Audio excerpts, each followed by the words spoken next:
Hello, all of my Smash Bears. Yeah, how's that one? No? Don't like it? Okay, Super Crash Bears. My name's Chronically Blue. Welcome back to more Crash Bandicoot The Huge Adventure, aka Crash Bandicoot XS. Xylophone saxophone. This episode, we are going through Worlds 2 and 3 to get, at the very least, the gold relics.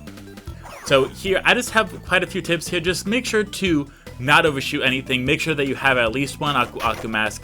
It is okay to slow down a little bit. You're going to see me kind of repeatedly pressing the dash button after I lose one or two Aku masks here. However, if you are able to get it perfectly, then you'll be able to get 3 Aku masks, and then you can just throw caution to the wind. I don't know what the wind did, but it takes the caution and just blows it away. Now, it is coming up very closely here. Again, when it comes to these things, they don't hurt you, they just make you slow down, which is alright. We're alright with that. Now, there is also the barriers coming up, and those do hurt you, unfortunately. Those are not fun. So, as you're going to see, I'm going to okay, well, maybe not. Maybe that was World 3.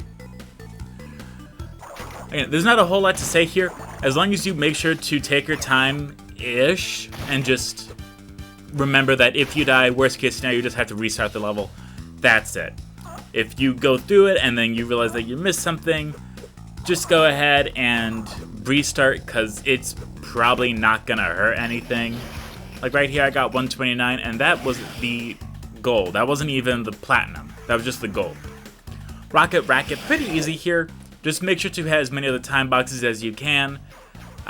Always hit the first aid balloons, and then make sure that your reticle or your shots are on the blimp right before it is even able to take damage. Just do as much as you can, as well as when the airplane starts shooting you, just go in like a big circle, go around the perimeter of the play area in order to avoid as many bullets as possible. But I did have a fun little thing to bring up today. One is that it's Thursday for all y'all. For me, it is Tuesday, actually. As well as there's lightning nearby, which is so much fun for me. I can't even tell you how great that is. It is just so cool to know that lightning could strike at any time, which is fantastic. I love that. I have finally narrowed down what one of 7 choices of the next game is going to be, and I haven't even spun the wheel yet. I did go through and record the next and, unfortunately, the final episode of Crash, but I say unfortunate because I did enjoy my time at this game. I didn't like going through the relics, but that's about it. But when I do that, I will spin the wheel, and I will be very happy, because I put only games that I want to play on it. I was able to narrow it down to 7 4x3 games, and because there's 8 sides on the wheel, just one of them says spin again. So I cannot tell you how excited I am, looking forward to it. I made sure to not put a Crash or a Sonic game on it, because I know that everyone's probably tired of that. As well as once Sonic Frontiers is done, we're gonna go into Sonic 06, which I'm kinda looking forward to a little bit, just to see if it's as bad as everyone says it is. It's been a long time since I've played it, so you know, who knows? Maybe a few years does the mind good. Make sure to go through the little booster things. They do help just a little bit. Not a lot, but a bit. And every little bit counts. I don't know. But I'm so excited to spin the wheel. You have no idea. I'm so ready. And I know that Sonic 06 is coming up. We're steadily making our way through Sonic Frontiers, actually, which I'm very happy about. I don't know why it took until the final island, but it's going pretty good again. Then again, Island 4 wasn't bad. It was just kind of like, it felt more like a placeholder, if anything. But again, we're talking about Crash, not Sonic. It's just that it's not a whole lot to talk about with the strategy for Rocket Racket. Here we have Just Hangin'. This one is not horrible. Just make sure to keep jumping forward and spinning. This is not the one with all the frogs in it. That's the next episode, unfortunately, is the one with all the frogs in it. So just make sure to keep going forward, keep spinning, keep jumping, make sure to just kind of do it as you can. It's okay if you die, again, because if you die during a time trial, you don't lose any lives. Just make sure to not hit any boxes you don't need to. If that guy starts shooting fire, just wait a second and then go and hit him. As well as don't forget that you can use your Aku Aku masks. So if you feel at any time you're like, hey, you know what, I'm confident enough, I can just go ahead and run through it anyway. You can totally do that. Like, you're going to see me do that for a little bit here. Or not. There we go. Yeah, you can use the Aku Aku masks. I, for some reason, used both of them right there. For some reason. But, hey, it works. As well as remember that the TNT does have a 3-second detonator on it, so you can definitely hit that, run ahead, and then be completely fine. As well as wait for the rat to be more so in the middle of the farthest pipe, so that way when you slide under it, you hit it instead of you going into your available animation and then the rat killing you. Because that's not fun for anyone.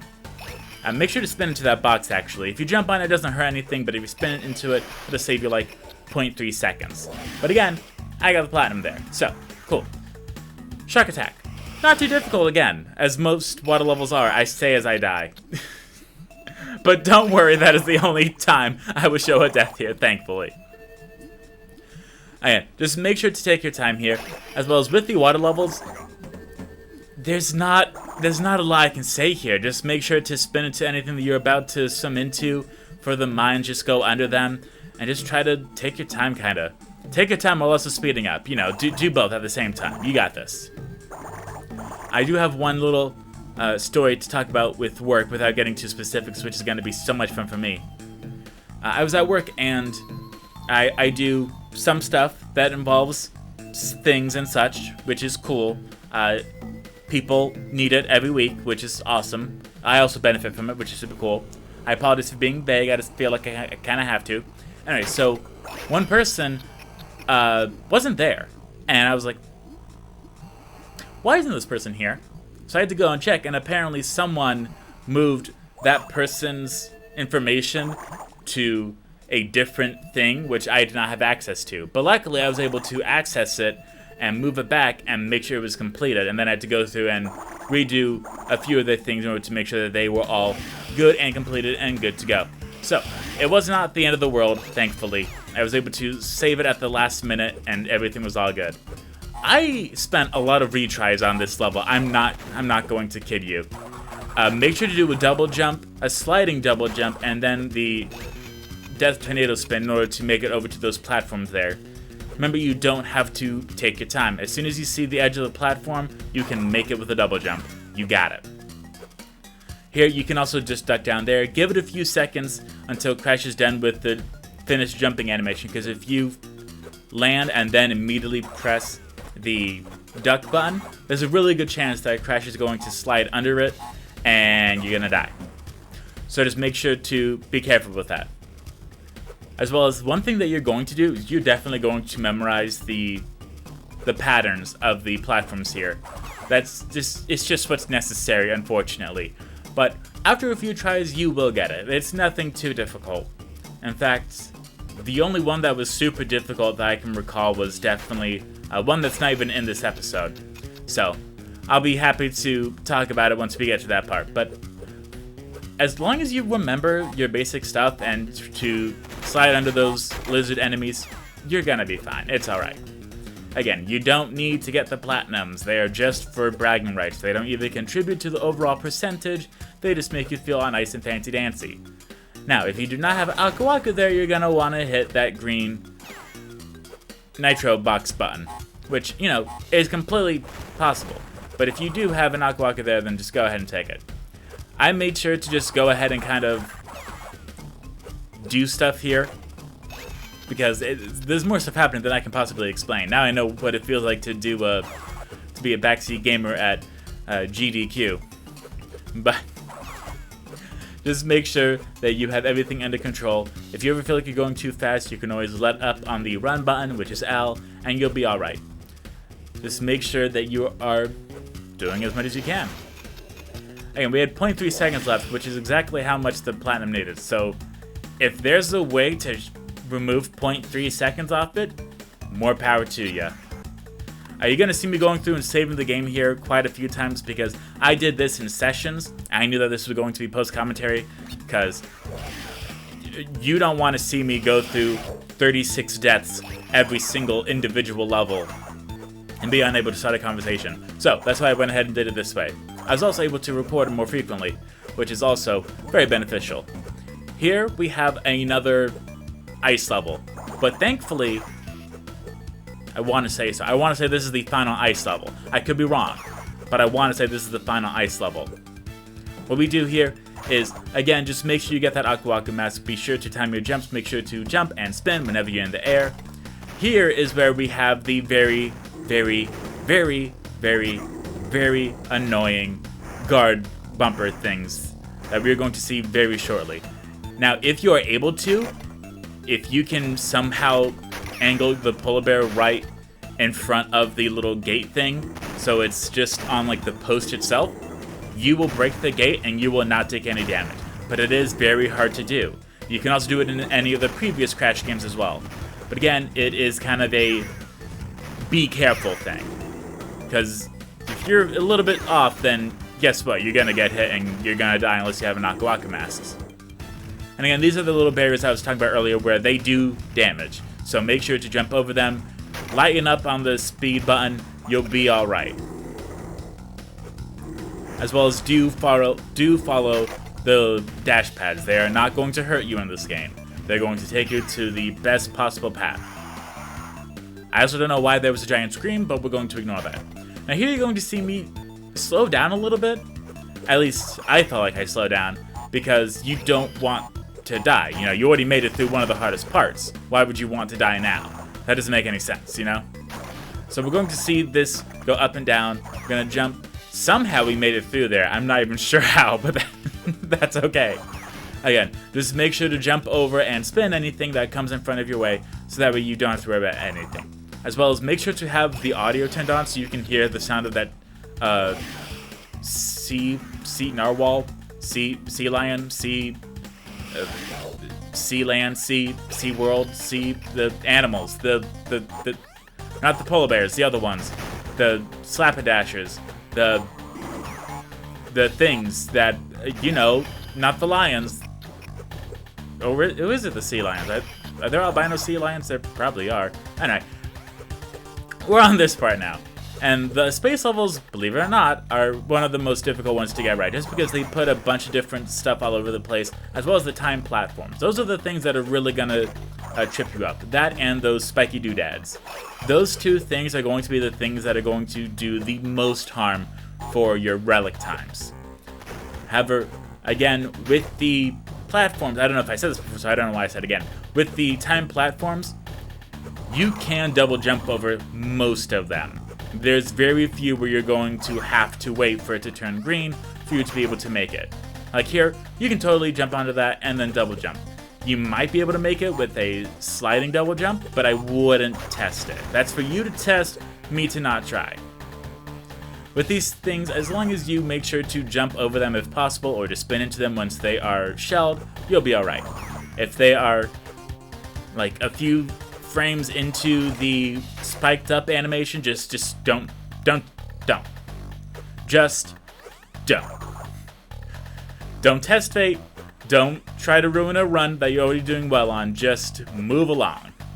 As well as make sure that you do hit that TNT box, because that will definitely add to your time. Now, you could have done what I didn't do and just hit the TNT box and kept going, which is totally possible. That is totally a viable option. Here, I slow down immensely because they put a lot of these suckers here. But there we go, 142.30. And the platinum relic time is 138. Here we have Sunken City. Again, it's a water level, and I very much appreciate these. These are just like the... These are just the... Crash. These are just the very nice, easy, chill levels that I can very happily go through without having to think too hard. Now, if this was Wrath of Cortex, that'd be a little different. Especially if it's the one with the giant yellow submarine. That's the part where you're like, I don't want to do this. The reason for that, if you haven't played Wrath of Cortex, is because the yellow submarine takes up just about 25% of the screen.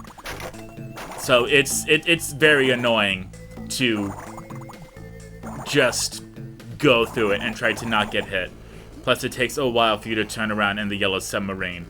So, it's not great, it's not fun, but it's still possible. But with here, as long as you stay close to the ocean floor as possible, spin through any of the eels, you'll be alright. The biggest problem here that will give you the most trouble is definitely the boxes itself. Because, for some reason, because you're not actually moving on your feet, but you're swimming, the collision is unique. It'll sometimes say that, yep, you hit that box. It'll be like, did you really? And Crash's mouth will be licking the question mark.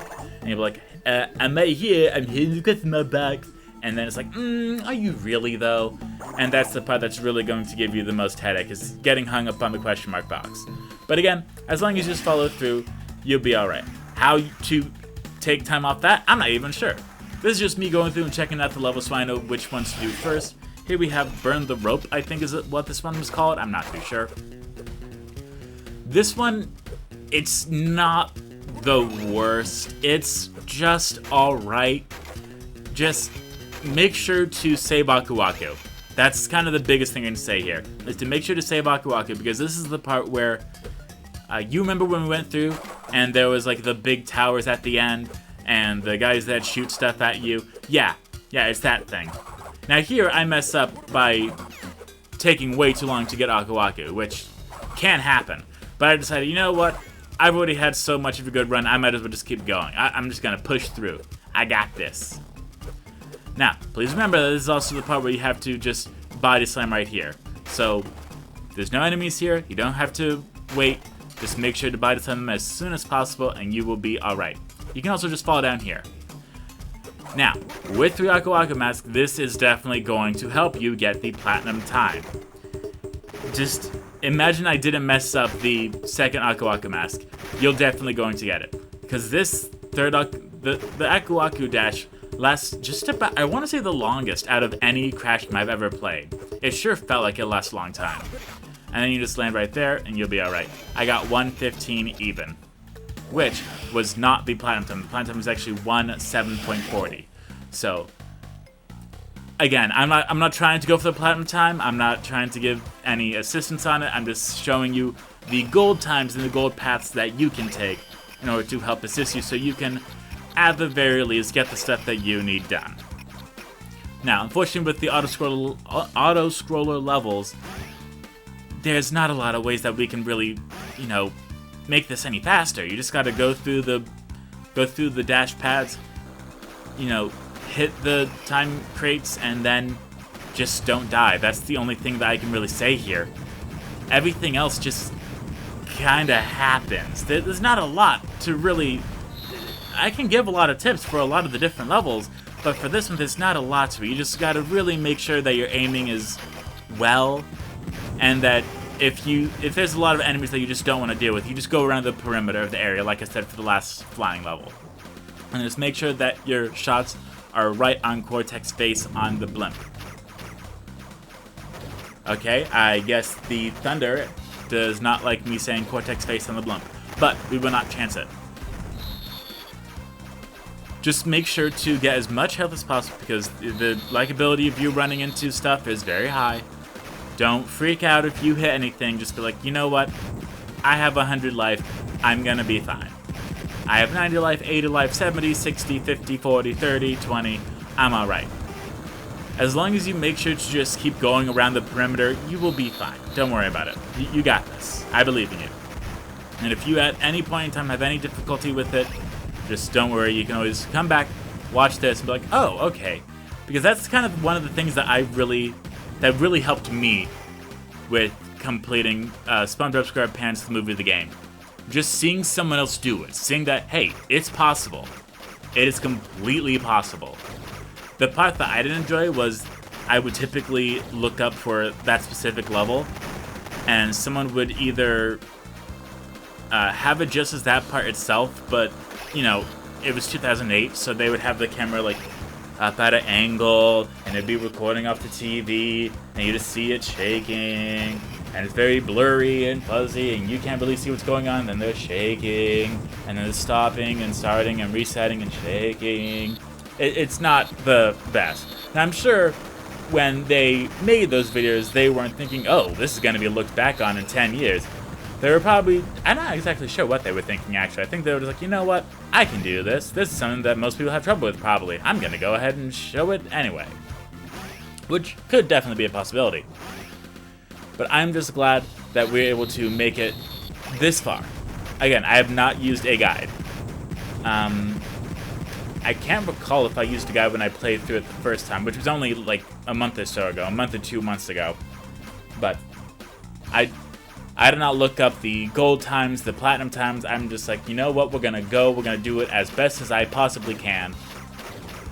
And here we go. So I will get some platinum times, but if you do not get any platinum times, do not worry about it. It is alright. It is okay to not get a single platinum relic. Heck, you might even go through and accidentally get a platinum relic. It's okay.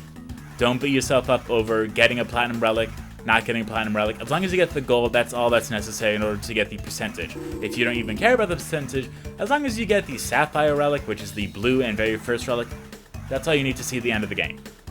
As long as you do that, you will be alright. But now, it looks like next episode, we are going to do the final world, and it will be the final episode. So, thank you all so much for watching. I hope you all enjoyed. I will see you all next time for the finale. Goodbye, all my Smash Bears!